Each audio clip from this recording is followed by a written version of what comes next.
Welcome to Digimon Ghost Gaze. This is the podcast where we're talking about the anime of Digimon Ghost Game, and we're talking about it on a very special day, this most hallowed of eves, October 31st, the very same day, and we have a special spooky Halloween episode. I'm one of your hosts, Emery. My pronouns are he, she, they. I'm Morg. I use they, them pronouns. And I'm Elvire. I use she, they. And today we have someone extra. I'm James. My pronouns are she, her. I'm a huge Digimon fan to the point where I had a dream I turned into a Digimon, died, but came back, and stayed as a Digimon, couldn't turn back to human. Digimon do that. They, die and then come back as egg. In certain continuities, yes. You could say that's a metaphor, but, you know. Someone might call it a metaphor. Okay, I do gotta ask, which was your Digisona in this dream? Which particular one did you transform into, then subsequently get stuck as? What's funny is I didn't turn into any Digimon, but later on I did get a Digisona. I'll show a pic of the thing I turned into. Yes, of course. I already know that your Digisona is a magical Gammamon. Who could forget? Yeah. Hell yeah. That's what I turned into, posted in general. Nice. So, what is your history with Digimon, just briefly, to sort of get you introduced here? So, super young, and, thought it was a knockoff Pokemon, and when I actually saw it, I loved it, and really loved it, and, there was, and then there was, a long time where I wasn't able to see Digimon stuff until, 2012, where I started watching Savers/Data Squad, the English version, and just got back into it. Hell yeah. You were like, wow, it's Angoramon. They're back. In called for. That's all I know about. I basically watched every season when 1 to 4 when they came out. So. Oh, awesome! Yeah, I only got back into the series more recently, so Adventure 2020 and Ghost Game are the only ones which I had the chance to actually keep up with as they're airing, aside from Zero Two and Tamers, which I watched way back in the day. So yeah, that's pretty cool. So with that, let's talk about this episode. Let's talk about this mean little pumpkin who just wants to be your friend. The spooky little November episode. No. No, it was great. Yeah, we're definitely still October. Yeah, no, we're on the 8th day of Halloween. It's fine. So true. Yeah, every day's Halloween. Have you heard the song? I still have my Halloween decorations up, so. See, yeah. It still counts. It counts. You too. Me too, if you count nothing going up. I do too, because we have a tree, a Christmas tree, but it is covered in cobwebs and has a witch hat on top, and we just call it our Halloween tree, and we have it up all year. Nice. I just bought a new pumpkin yesterday, so hell yeah, that's how it goes. Also bought a commission a while ago that I wanted to be done by Halloween, but didn't. Mm-hmm. I assume it's Halloween theme. But Pumpmon loves Halloween, as we find out. But, so, my first note of this episode is just, who's this fucking robot? Are they important? And yes, they are. Yes, they are.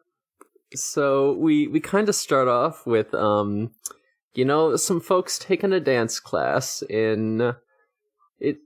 I'm not sure exactly like what you would call this. Like, it doesn't seem like. Is it a school? Is it just like a school, or is it like kind of like an after-school program type of place, or like a rec center? It's called like a cultural school. I'm not sure what that. I thought it was like a community center kind of thing. It gave me like community center, rec center kind of vibes. Yeah. It gave me the vibes of my old job, like lots of different rooms, and you're never quite sure what goes where. Yeah. They do have a dorm there. Oh. Huh. And We also had that at my old job. Also in Mega Man Battle Network 6, there was like a school with like similar robot-ish things. It could be a school that rents out its rooms, like its bigger halls. That's a thing. Yeah.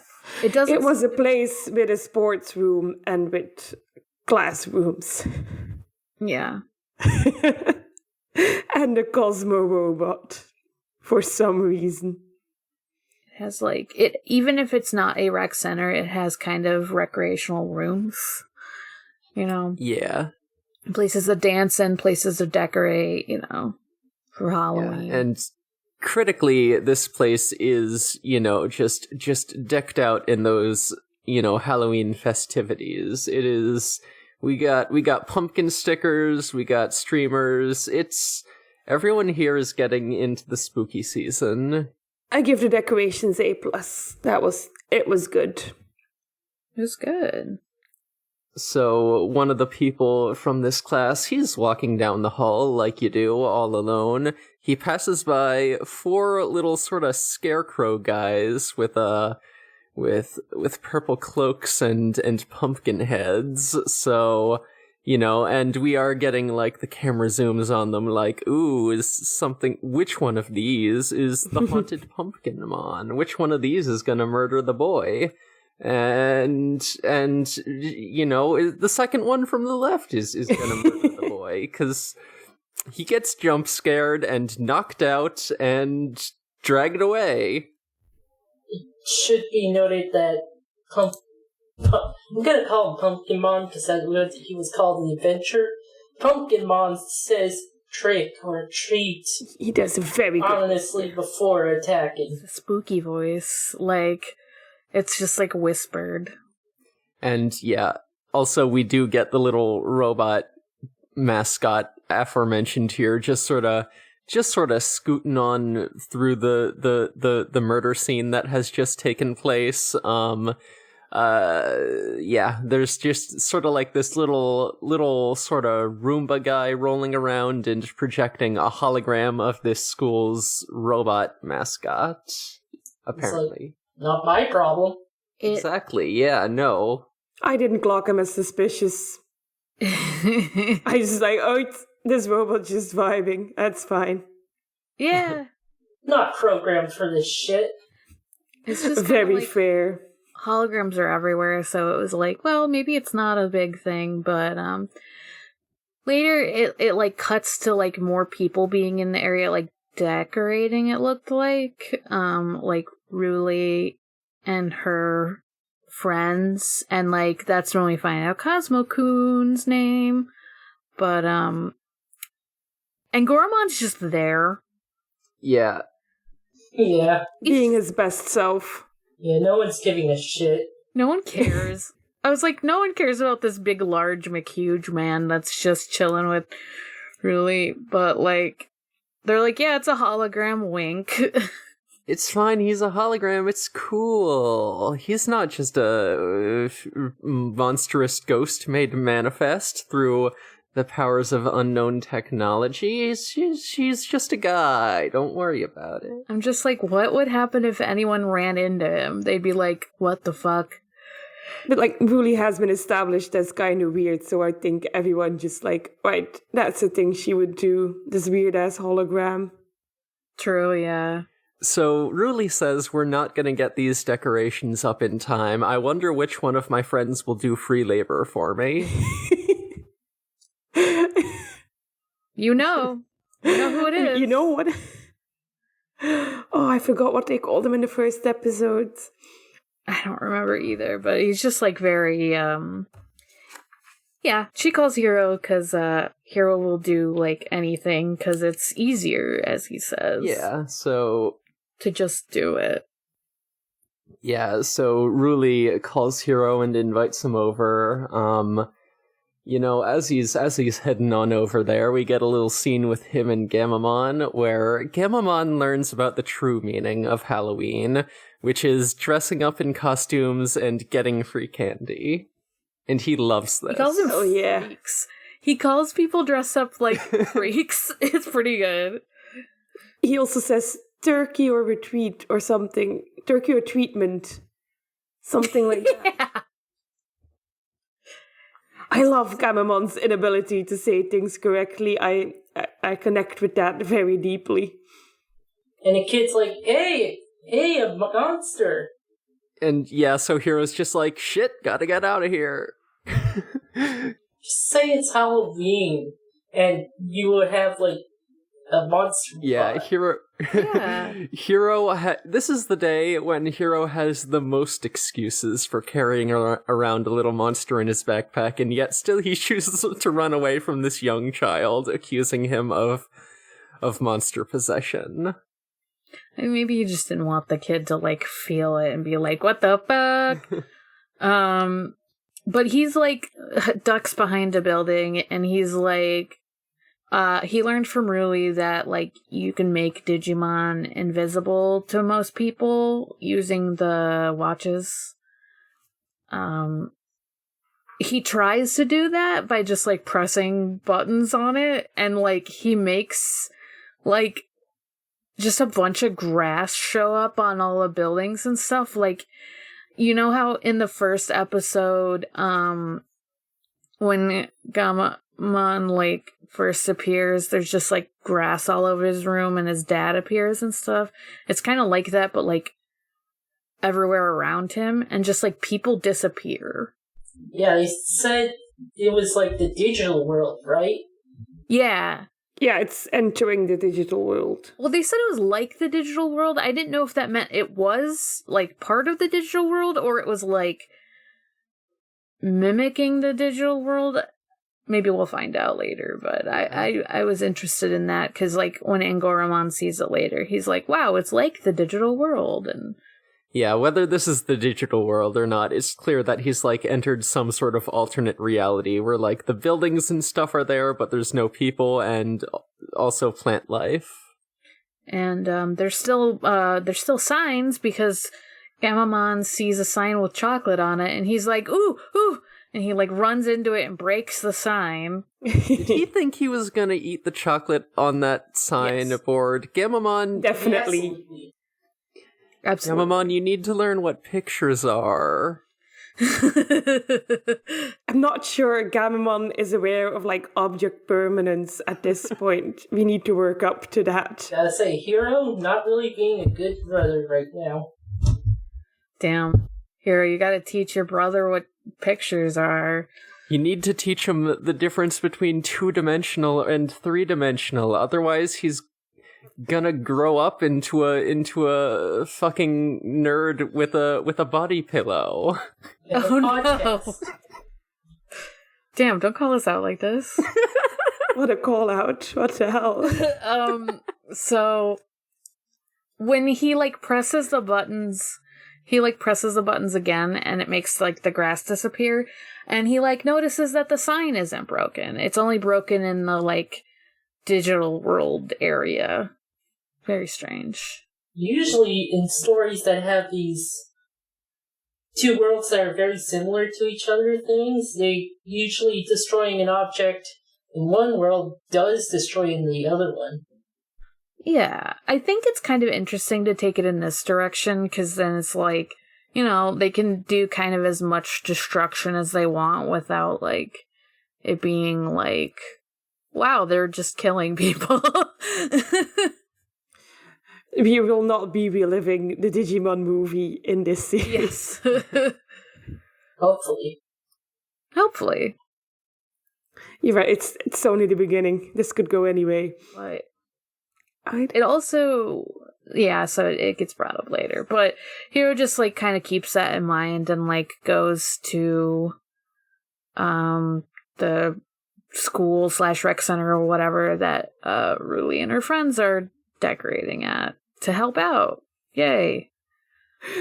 And Ruli literally says, "Is there anything you'll say no to?" No. She's like, "I can exploit this boy."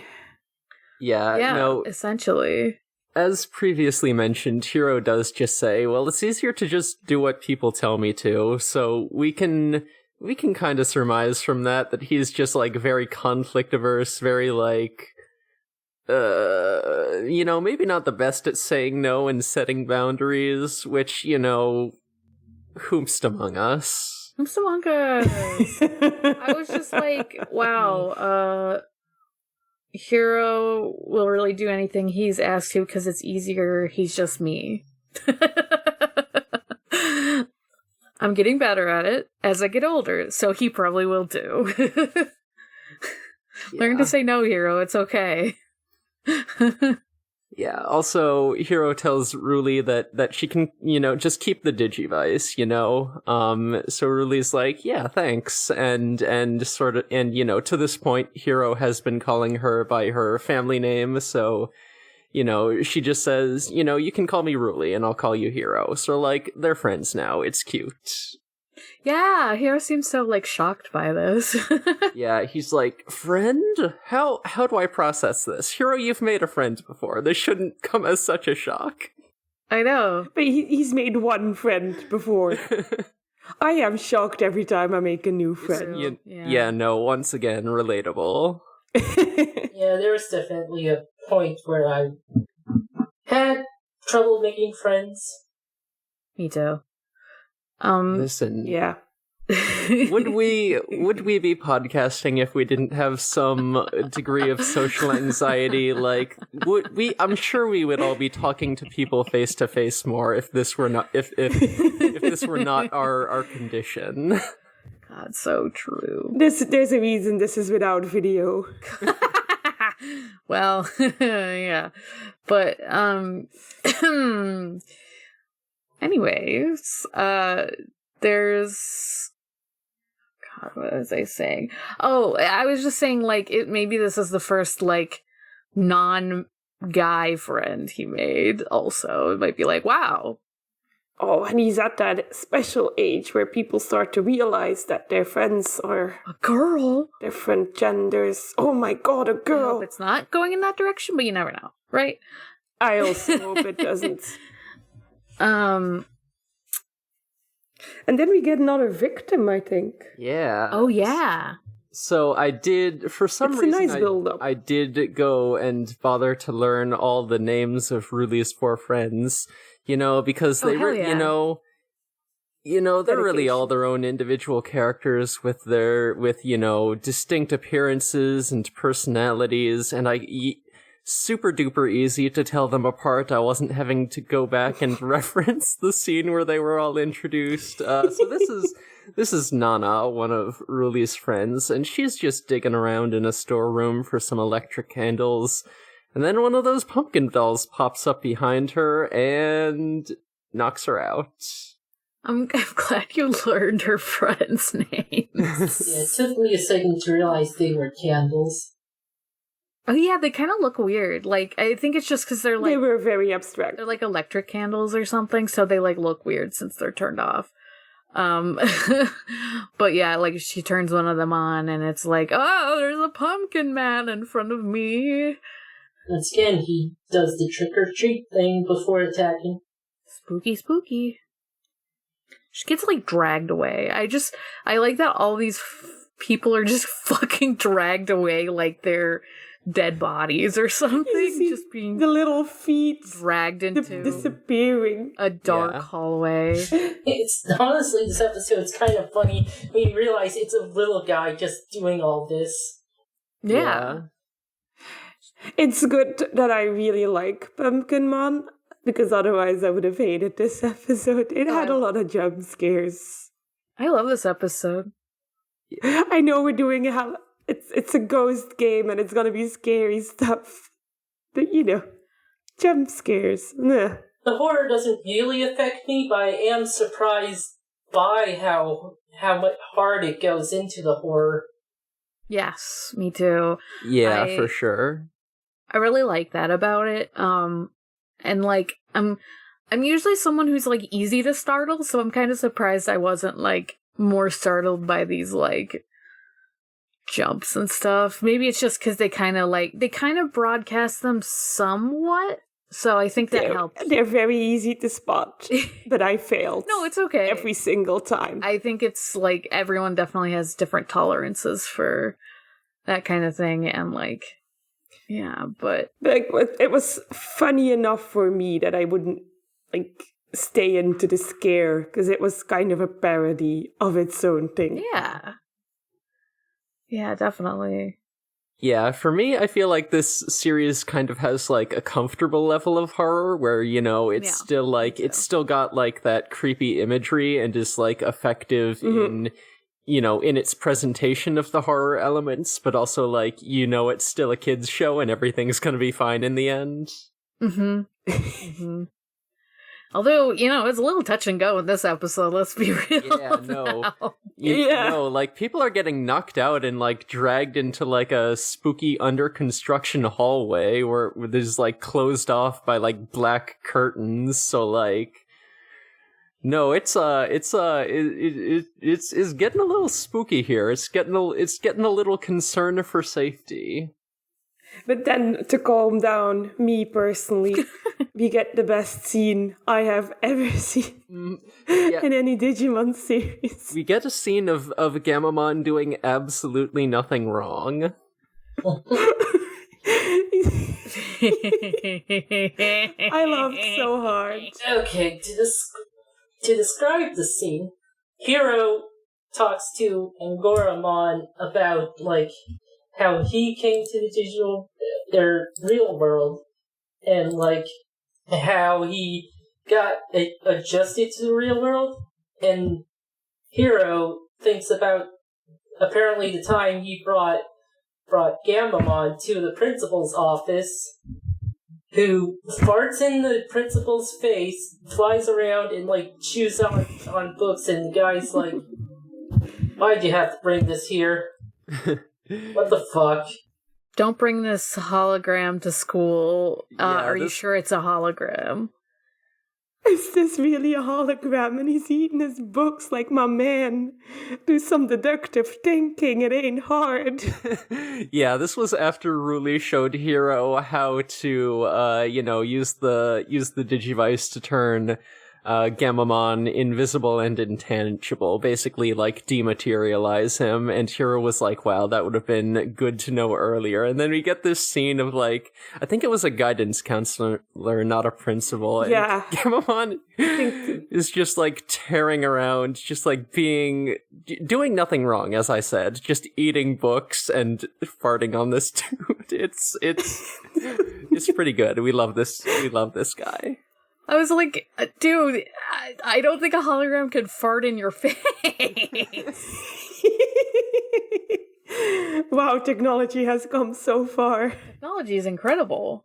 But yeah, because I guess Angoramon like told Ruli how to do the invisible, intangible thing. And like, they're only invisible and intangible to like people without the watches. Like, they can still see them when they're like that, kind of like how they can see the non-materialized other Digimon in the area. But Hiro realizes that Angoramon has like way more information than Gammamon ever did about the digital world, and so he asks him some questions, and that's what James was talking about with like the asking questions about like where they came from, what the digital world is, like Angoramon doesn't have like all the info, but like he can kind of give a basic rundown of it being like they're sentient because of a computer virus that went fucking wild, batshit crazy. I don't know if this is something that's come up in other Digimon seasons. Oh, Apparently this is similar to the lore of, like, the original V-Pets. Oh. like, it's a big thing in Tamers. I remember the D... Reaper? Yeah, the Reaper. The D-Reaper stuff. I didn't know if it was like that. Because I also heard about, like, some seasons used, like, the Tree of Life as kind of a basic... Like, the Tree of Life from, like, Norse mythology or something, but made it digital, and that's what made Digimon. I've heard that before, too. Yeah, no, So there's just a god in some versions of the digital world named Yggdrasil, and usually he's a Yggdrasil. guy who likes to do genocide, so that's fun. Oh, boy. Usually he's a very wrathful god who is like, yeah, I'll end an entire species, that's fine. Seems a bit much. That very much happened in Savers and Data Squad. Or Right. Savers/Data Squad.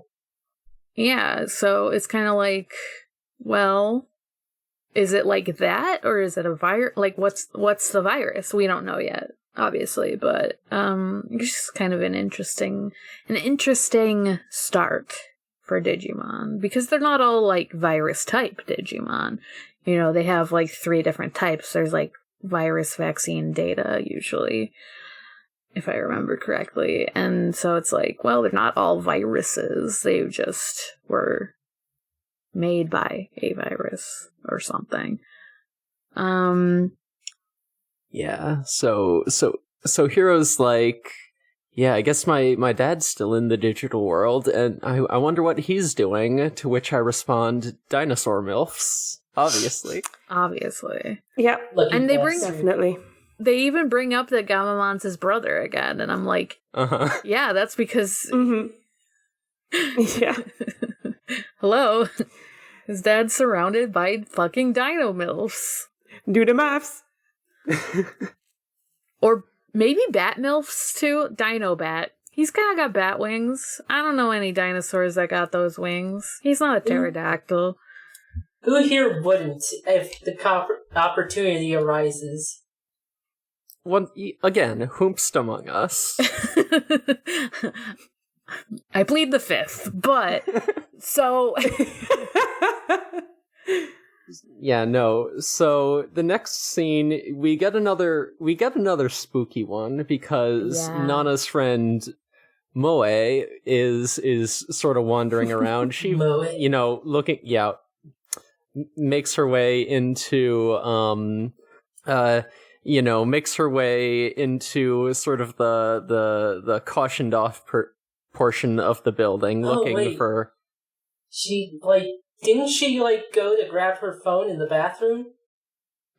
I think that is what happened. Like, she had forgotten her phone, and that's how they find the phone later. Oh, Like, yeah. because they're like, oh no, she would never, like, not have this. You know, teens be on them cell phones and all that. Although, like, legitimately, the phones have been very helpful in this series. Yeah, she forgot in the bathroom. Okay, yeah. Yeah, I guess all that says in my notes is Moe sees Nana getting stabbed in the head. So Mm-hmm. it's Yeah. it's kind of fucked. We see Nana being she's sort of bound up in pumpkin vines and has a pumpkin on her head, and I forget the exact order of events. Yeah, Pumpkinmon is... What happens, I think, is she sees the 2 feet being dragged away, and then she does what I would never do, and she goes to investigate. And then she sees that shit, and it's just Pumpkinmon with his knife stabbing into the head of the pumpkin that he put on the other person's head, and I was like, oh, do people die? It's literally, like, right up to their eyes, because he, like, cuts out a triangle, and you, like, see the girl's eye. And, like, Can you imagine just a knife like inches from your face carving out a pumpkin? The amount of therapy these people are gonna need. Yeah. No, it is some troubling imagery. They're definitely threatening eye trauma with these visuals. And it's like he stabs it hard too. Yeah, no. Very easily like mess up. For sure. It's only like a tiny little pumpkin carving knife, but he's really going to town with it. But it's okay because he just wants to make friends. Yeah, it's fine. Yeah. It's normal. Is this one? This is how you do it. Is this? I forget. Like, do we see some of the other Digimon at this point? Like glimpses of them coming out of the pumpkin, or is that like? Yeah, we see a glimpse of them. See, like so quick that I didn't even recognize them as Digimon the first time. Yeah.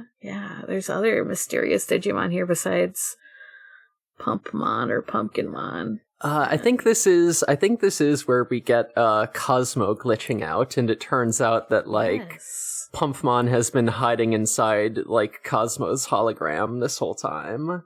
He's just been like stalking people, seeing that there's all these people around, and they're like, okay, I'm gonna capture them, make them my friends. And he captures a lot of them. So it turns out the little pumpkin dolls have not actually been Pumpmon, but they do go on like a little child kidnapping montage right about now. So like there's 4 of them just like running around the school or whatever this is, just like knocking out kids and dragging them into a dark room to have their heads stabbed. Normal. As you do. Are they passed out and then the pumpkin is put on them and carved out because or do they pass out because they're getting shit done to their face? Oh no, they're not. They're not passed out until after the pumpkin's carved. We see that. That's right. Because we see her eye open. Probably, yeah. Interesting. I'm like, well, why would you make your friends just fucking knocked out? So they would shut up. They're just yelling too much, I guess. Yeah. I just think this is like a funny contrast because like when Angoramon is like talking about like the digital world and how like Digimon sometimes come into it and are just like there's a lot of just normal peaceful Digimon that adapt to the human world, and then there's ones that do this shit. They're fucking kidnap people and fucking carve pumpkin eyes into them. But yeah, the montage happens. How many people total did they capture? Like 6? Looks like 20. 20? It was a lot of people. Wait, where the fuck did I get 6 from? But we see only a few of them get taken, but then we see like the whole room full of pumpkin people. Oh yeah, duh. Okay, yeah, okay. I don't know why I only I was like, there's like 6 there. No, Pumpkinmon is like go big or go home. So true. So this is where our main characters sort of learn that people have gone missing. Like one of the sort of either like a staffer or just like one of the older girls is like, hey, some of the staff members have gone missing. And Ruli's like, yeah, speaking of, I haven't heard from Nana or Moe in a while either. So yeah, so they make a plan to like search for them. Hiro, of course, is the one to say we should split up and search for clues. If someone is like kidnapping these people, then obviously they're only gonna go after me if I'm alone. So let's Scooby do it. Let's take the most dangerous option. Even though I think Angoramon's like, no, don't. Yeah. Don't split up. Hello. And he was like, no. The only option is for me to be the decoy. Yeah, at first he says, we shouldn't split up, and then Hiro points out, well, he only goes after people who are alone. So he goes off on his own, and then his friends follow behind him, though, because they don't actually want him to be alone. It's so close by. I was like, this plan will never work. Except it kind of does.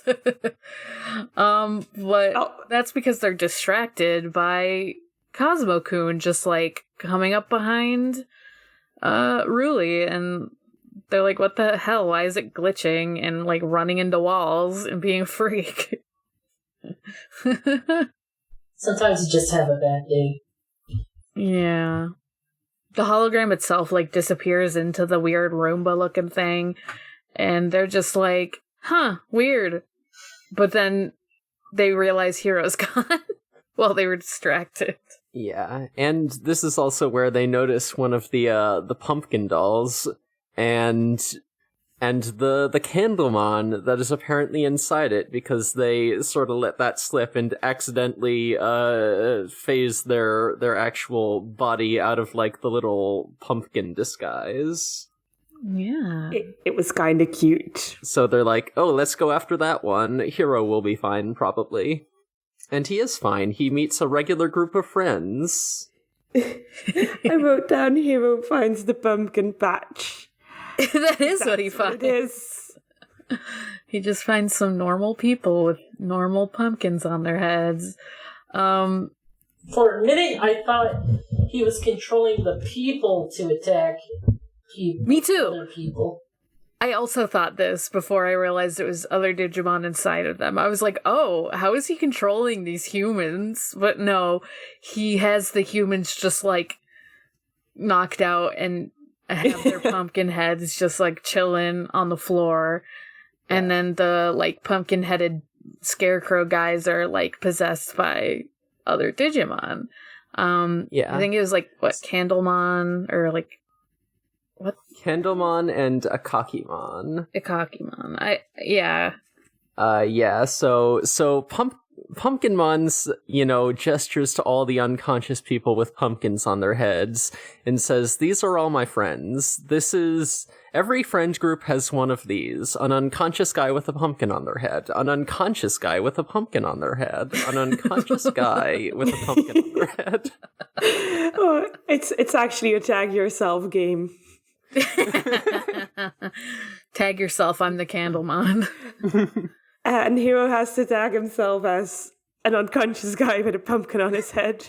He gets a pumpkin dropped on his head. Yeah. And this is Pumpmon's special attack, Trick or Treat, where they just make a pumpkin appear. Yeah, Hiro gets a pumpkin dropped on his head. Yes, but he's not knocked out by this. He just has a pumpkin on his head, and, like, Pumpmon's just fucking carving into his pumpkin-ass face, and the knife comes this close to his eyes. It should be noted fucked that, up. like, roots sprout out of the pumpkin to hold him in place, so... Yeah, almost like he doesn't want this and he needs to be restrained. Almost like a friend should not have to be restrained to be your friend. I gotta say. That's a weird concept. No, that can't be right. You gotta tie up all your friends. I've been doing it wrong all along. It's normal. Tie them up and make them look like you. Because that's what he's doing. He's tying them up and making them look like Pumpkinmon. Like... He's like, who would I want as a friend? All right, myself. Yeah, I'm like, what? You want to clone yourself? Like, what the fuck? Yeah, so this is where the others show up and bust Hiro out of the pumpkin and sort of book it out of there, and Pumpmon just makes a big ass pumpkin and totally wrecks a door frame with it, trying to hit them. Yeah, and they're like starting to they're gonna start to attack Pumpmon, but like Ruli is like, wait, no, there's like the people are still here. They could get hurt, and oh wait, Gammamon says, "Your vibes are rancid" to Pumpkinmon before Yes, that. sure does, huh? Yeah, that's his catchphrase. We get another classic vibe check from Gammamon. Yeah, of course. Got a vibe. It's so good he's doing this. Thank you, Gammamon, for reporting on these vibes. We would be confused otherwise, because I thought this was just a nice little pumpkin trying to make some friends. Yeah, he vibe checks him, he fails. He starts to try to attack Pumpmon, and then they are, like, reminded of the knocked out people. And so, Hiro, like, makes the digital, like, world show up again. And, Ruli's like, what the fuck? You can do this with your watch? And, like, they kind of comment back and forth, because, like, he's like, you didn't know? And then she's like, you didn't know about the invisibility stuff, so shut up. Yeah. It's a cute little scene. It's like, Yeah. they're sort of establishing a rapport and, like, like, just having these nice little friendship moments, which is kind of, like, sort of central to this episode's theme of making friends, which I like. I'm True. really glad that he does this, because I was kind of worried with his whole, I just don't say no to people, that he was going to be a bit of a doormat Nah. and just let everything happen. So I'm glad that he, like, banters back. Yeah. You can be snarky and still do what people ask you to. Yeah. So then, Yes. yeah, then we're in the digital world now, and we get, like, a little analyzer screen for Pumpkinmon. I think this is the first is this the first time we've got one of them, or did we get one for Dracmon as well? It's the first time. It's Okay. the first time. Yeah, I also noted it, so I think it's the first. I think it's because we have, like, Angoramon here now. Because and he, like, Angoramon is here to give us the scoop. And he knows things. Oh, that's good. finally, Ooh. someone who knows shit. And Goramon says, enemy data analyzed. And then the boss's life bar appears on screen. Damn, now we know their elemental weaknesses. He does the tattle ability like Goombella and Paper Mario, Thousand Year Door, and now you can see its hit points and you know the attacks it was using, like what they're called now, but then he starts using more of those attacks, and they're big pumpkin. Yeah, this is also where the Candlemon and Akakimon all throw off their disguises, and we just see them now. The Akakimon Yeah, we get are the like formal introduction. the Akakimon are like little pencil guys. They're pencil guys. So you got candle guys and pencil guys. Do very Halloween things. Pencils, famously something Halloweeny. Peggy's down to her last pencil. Although they do shoot out like cool, colorful, like rainbow shit, and I'm like, I don't know, that seems like Halloweeny to me, like the like arts and crafts and shit. But I'm still just like, where do these pencil guys come from? I love it. From the gay rights pencil Gay box. rights. More of those like words pop up for like Ruli to like announce Angoramon's attack. And then Aren't we already in the digital, like, world at this point? yes. Yes. Yeah. I think before this we do get Pumpkinmon, you know, sort of once again saying, let's be friends, and then explaining his tragic backstory.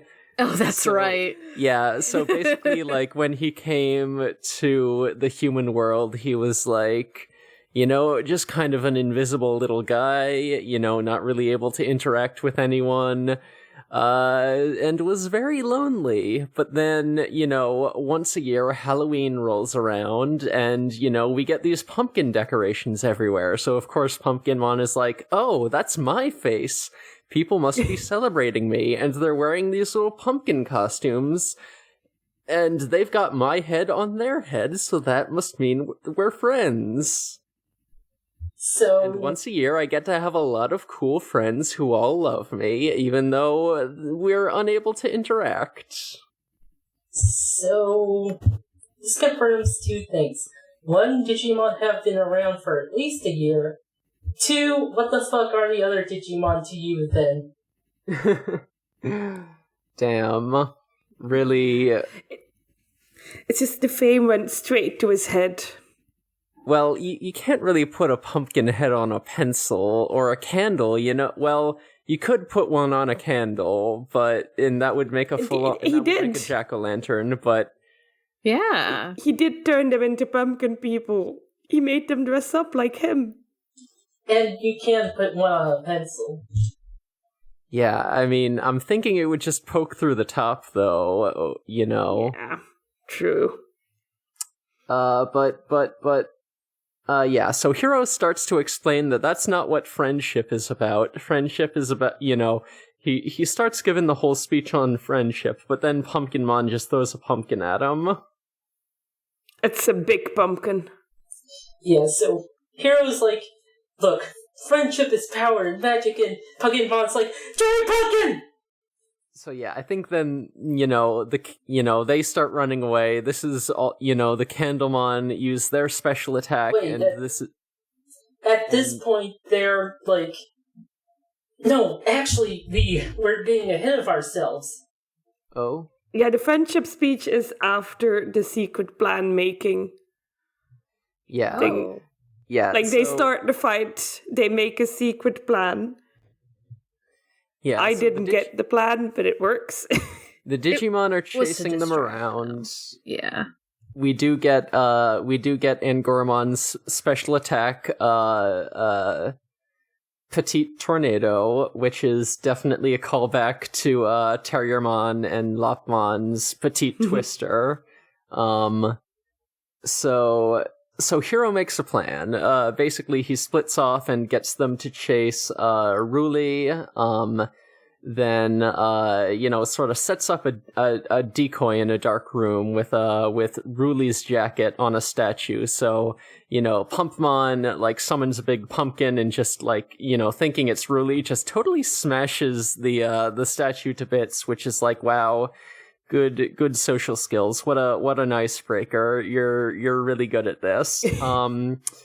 So apparently the plan was to set up a decoy and then hide under a tarp doing cool poses, because that's how we see them when they throw off the tarp. They're all just posing. Yeah, and Pumpmon's like, I don't want to be your friend anymore. Fuck you. And then he summons a giant pumpkin. Another one. Bigger than before. He just keeps going bigger. It busts through the roof this time. It fucking busts through. And Gammamon's like, I'm too tiny for this shit. I need to be bigger as well. Because he evolves, right? I didn't remember that wrong. Yes. Yep. Yeah, yep. This is where we get the Betel Gammamon evolution. The persona. He come back. I love it. I like the sequence, the Digivolve sequence. I know we talked about it the last time it showed up, but I was like, oh. It's still good. It's still good. And he blasts the pumpkin so it doesn't fucking crush them. And Pumpmon, surrenders essentially, and he's like, ah. He shows what you should do when you're set on fire, and it's stop, drop, and roll. True. Mm-hmm. He is set on fire by Betel Gammamon. Betel Gammamon? Is that what it is? Beetle. Yeah. It's like, you guys suck. You hit. I don't want to hit. Yeah. Pumpmon starts crying. He's like, wow, what bad friends you are, after I have been trying to hurt you for the past 30 minutes. So then that's when Hiro gets to do his speech about friendship and says, you don't have to make everyone's face look just like yours in order to be friends with someone. Friendship is, sort of about establishing a rapport and, having good times with someone. And, you know, it's kind of nice because, you know, it's about, like, making friendship, and as I alluded to previously, this is also kind of the episode where Hiro and Ruli are establishing their friendship a little more. So it's themes to me. It's themes to me.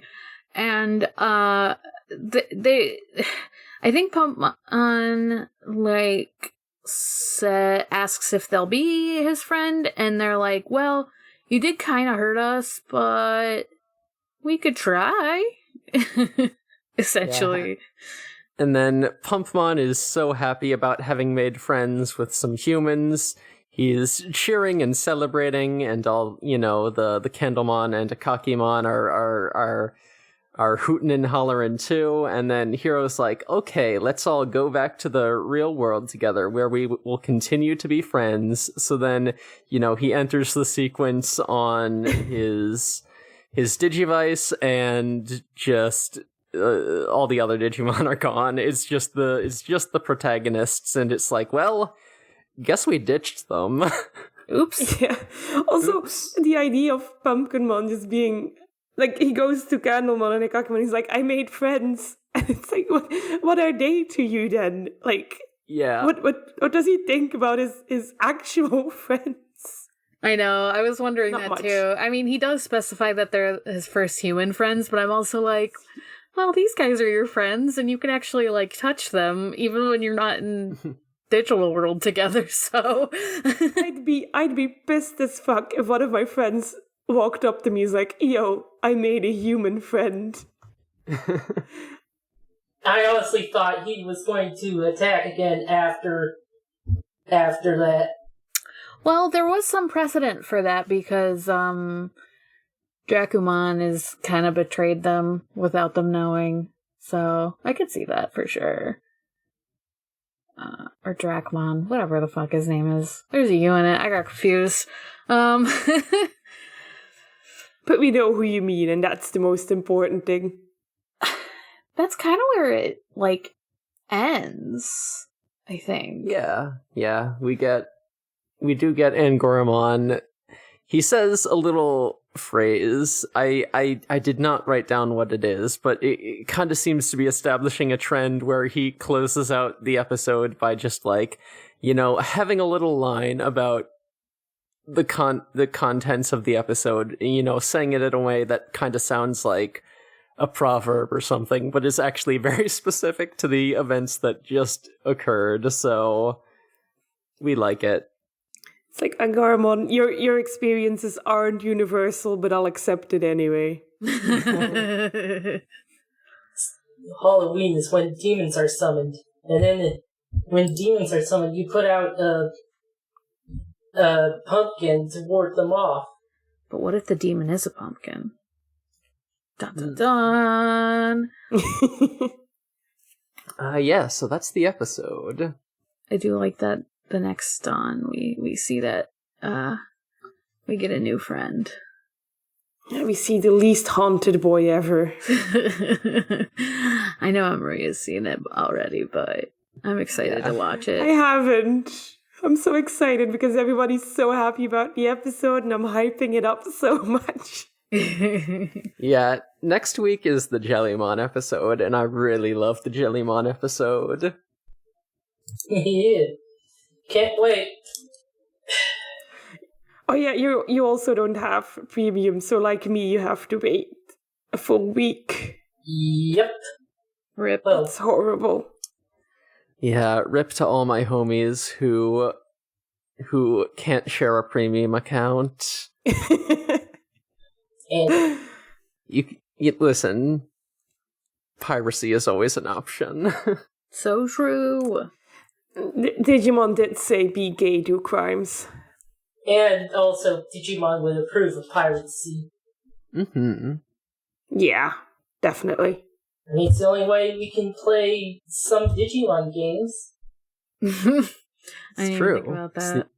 It's the only way you can watch, like, anything pre-2010 with subtitles. God. Yeah. I have that PSP Digimon game translated now. Nice. Because of fans. Nice. Because of piracy. Nice. I don't really have anything else for the episode. Unless y'all want to, since this was a Halloween theme, like, did any of you dress up? I dressed up as a Snorlax.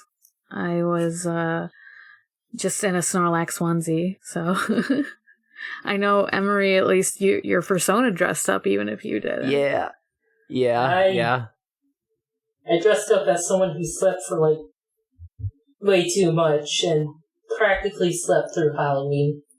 That's so valid. That's what my sister ended up doing, so, like, that's so valid. I joined a convention, a contest at a convention, so I was New Eye Song, and I looked amazing. What were you dressed as? I'm sorry, I didn't catch that. As New Eye Song from Modao Sushi. Oh, hell yeah. That's the only cosplay I made. Nice. No, that rules. I didn't win. Nobody asked, but I didn't win. Making costumes is a lot of work, so I didn't do this before the end of October, but I did just I did do some late Halloween art by drawing my persona dressed as Gammamon, so that counts to me. It's very cute. Counts. That counts. Thank you. One of the entries for the contest yesterday was a fursuit, and it was it was all handmade, and I'm like, what? How do you start?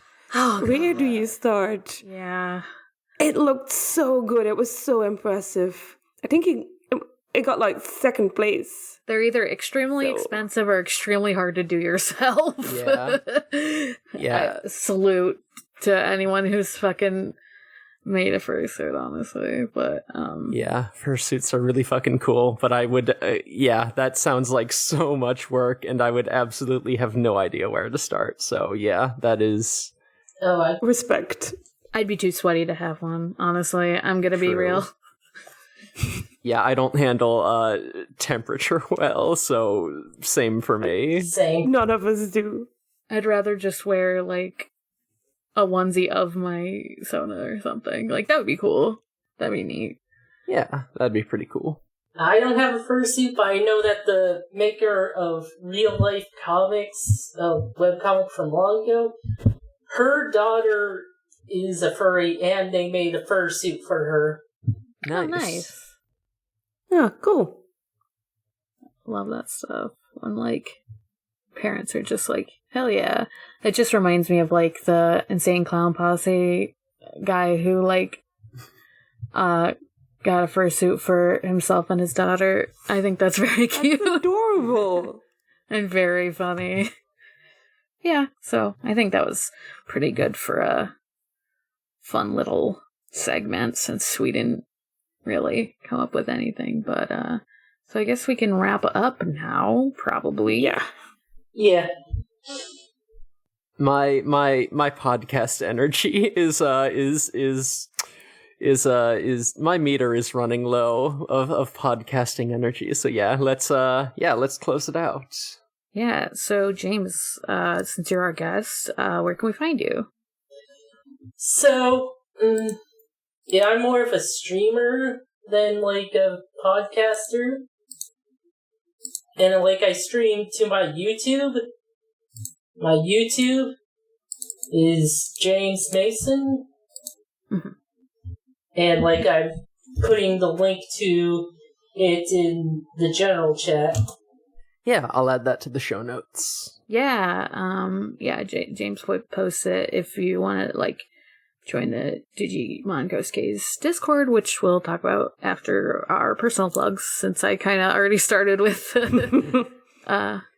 saying the guest one. I guess I'll start since I'm talking. You can find me at Haunting the Morgue on Twitter. That's Haunting the MORG. You can find me on my other podcast. That's the Sonic Shuffle, a random and holistic Sonic lore podcast. You can also find me on it's still good, even though it's on temporary hiatus, Departure Lounge, a airplane-themed Hunter X Hunter podcast. Go out of order this time. I don't know. It's fine. You mix it up. It's Halloween. It's weird. I'm Elvire. I'm only on this podcast. But I have a Twitter, which is @Eriviru. And you can follow that to see my cool cosplay pictures and to hear me rant about general life stuff. That's it. So you can find me on For Affinity, where I'm doing artwork, I'm taking commissions.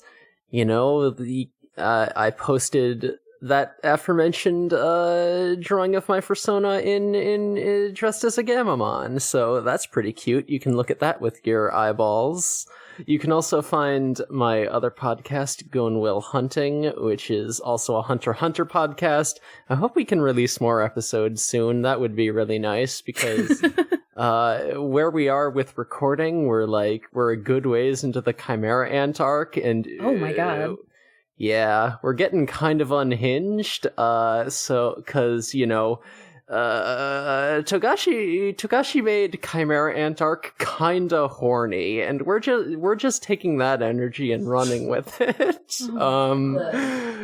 You see Hiro's dad. Yeah, if you like all our funny jokes about dinosaur milfs, then you'll love our jokes about pregnant ant queen.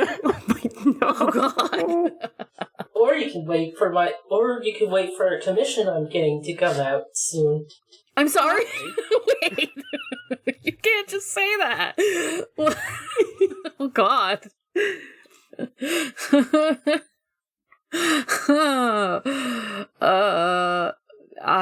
Well, you can find all of us as a fucking podcast group. It's mostly me on Digi Ghost Gaze on Twitter. And we also have a link to our Discord. We have a link to our Discord in the show notes. I probably should put one in on the Twitter because I don't think I have yet. But yeah.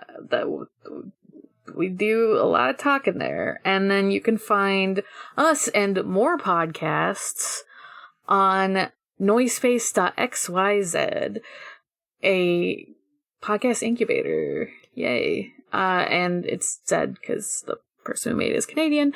But, yeah, I think that's it. Ooh, maybe since it's Halloween, I'm gonna plug my friend. Two of my friends have a podcast, and it's called They Come Before Dawn, and they just discuss creepy shit, like lore stuff or serial killers. It's something else every week, every 2 weeks. I don't know when they post.